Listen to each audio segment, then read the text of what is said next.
The communication between these two guys are really amazing. Yes, of course, they used to play in the IPL together for Gujarat Titans. அப்படின்னானுங்க 5 ball தாழல bro. நல்லா பண்ணீங்கடா communication டேய். Actually நீ சொல்லிருந்த ரோஹித் சர்மா மாதிரின்ட்டு தலைவன் வந்து எல்லாரும் மாதிரிடா விராட் கோலி மாதிரிடா ரன் ஓடுறதுல விராட் கோலி நல்லா ரன் ஓடுவாரு இவரும் ஓடுவாரு பட் அந்த ரன் அவுட்ஸ்ல கொஞ்சம் மென்ஷன் பண்ணோம் அது வந்து தலைவன் மாதிரி பண்ணி விட்டாங்க.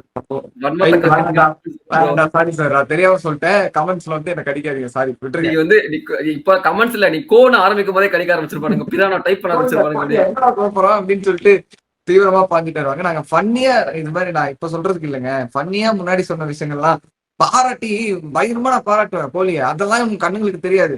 ஏதோ வன்மத்தை வச்சுட்டு இந்த கெசரிக் வில்லியம்ஸ் வந்து டிக்கு போட்டு செலிப்ரேட் பண்ணுவாங்கல்ல அதுக்கு வந்து அப்போ வன்மத்தை வச்சுட்டு 2 years கழிச்சு இது அந்த வன்மத்தை இது பண்ணி காமிச்சாரா அப்படின்னு சொல்லிட்டு வன்மம் தாங்க. அதுல ஒன்றும் தப்புலாம் கிடையாது.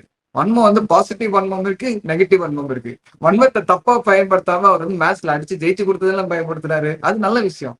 சரி இந்த மாதிரி சொல்றோம்னா பாராட்டிட்டு தானே சொல்றேன். அது ஏன்டா இப்படி அடிக்கிறீங்க போட்டுன்ற மாதிரி எங்களுக்கு இதாயிடுச்சு. அப்புறம் பேசுனாலே பயமா இருக்கு. ஏன் நம்மளும் ஒன்னும் இன்டென்ஷனா பேசுறது இல்ல எல்லாரையும் கலாய்க்கிறோம். ரோஹித் சர்மாவும் நம்ம வீடியோ ஸ்டார்டிங்ல கலாய்ச்சோம். அதுக்குன்னு நான் கடிச்சிட்டா வந்து அவனுவே எப்படி சொல்றேன் நானே பச்சையா தோனியை சொல்லுவேன் 47 வயசுக்கு ஆடுவாரு போல தயவு செஞ்சு ரிட்டையர் ஆகுங்க தோனி சார் நானே தான் கேட்பேன். அது என்ன பண்ண முடியும் கலாய்க்கணும் முடிவு பண்ணிட்டு பரமச பக்கம் கலாய்க்கிறதா மட்டும் நிறைய பேர் வாடிங்கடா அது மட்டும் தப்பா இருக்கு சொல்லிட்டேன் நான்.